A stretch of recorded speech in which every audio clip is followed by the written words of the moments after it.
Some slashers are so good at slashing that they create a franchise around them. They're so good that they get multiple sequels and even spawn TV series shows that are successful. So the slasher that I'm going to first start talking about is Charles Lee Ray, a.k.a. Chucky.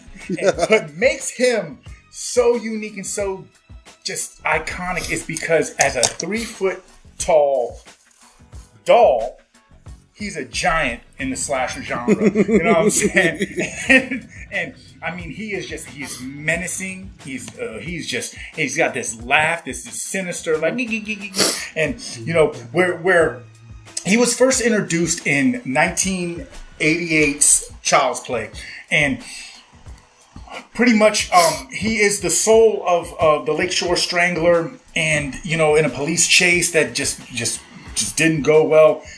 My man Charles Lee Ray, he ends up in a toy store, finds a plethora of good guy dolls, picks one, and you know, no 80s horror movie is good if it don't have voodoo in it. He does the voodoo curse, transfers his soul into the good guy doll, and that's what brings Chucky to life. And the thing that really works for this character is because he can just fly under the radar. It's like, just think of like what you get from Toy Story if it was rated R, if it was just real horror. Because, you know, once Chucky exposes himself to his victim, then you know he's alive, but no one's going to believe you, because if there's anyone else in the room, he's going to drop flat. Yeah, I love the aspect that he could just go limp and just be like just post it up. Hey, or whatever it is he said, want to play or whatever, you know.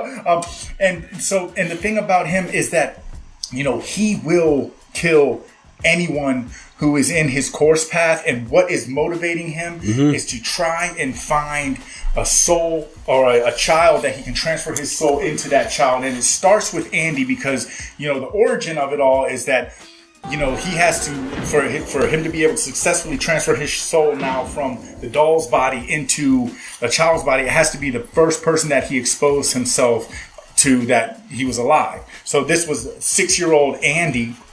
So he's chasing Andy all over the place, and in the first few films, I mean, he's killing. He's trying to kill cops. He's killing, you know, the mom's best friend, tossing her out the window. He's killing teachers. He'll kill kids. He'll kill cousins. He'll kill everybody with a knife, with whatever. He's a very vicious killer. And like I said, he's gonna laugh at you the whole time. And you wouldn't think that something so small is so strong, but you know, I don't know how that works out, but he's strong. But then the thing about it is that as, like Ant-Man. Yes, exactly. But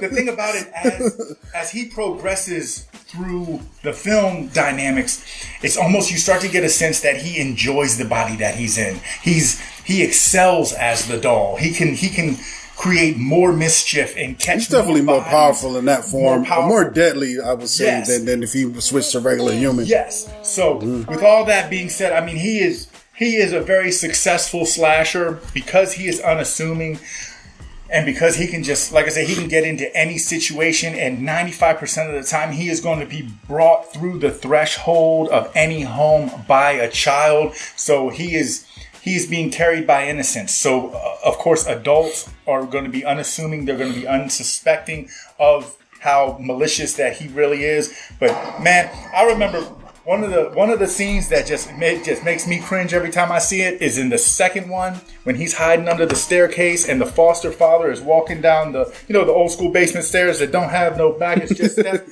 And he put, you know, the old school like Buzz Night that you used to carve at Thanksgiving turkey, and he cut his Achilles heel. Oh yeah, that is. And he great. falls down the stairs. I mean, anything. Anytime you cut Achilles in a movie, that's just it makes me just want to drop a single solitary tear for that individual. Yeah, but man. Yes, Chucky, vicious, malicious. These big things do come in small packages, and he is proof of that.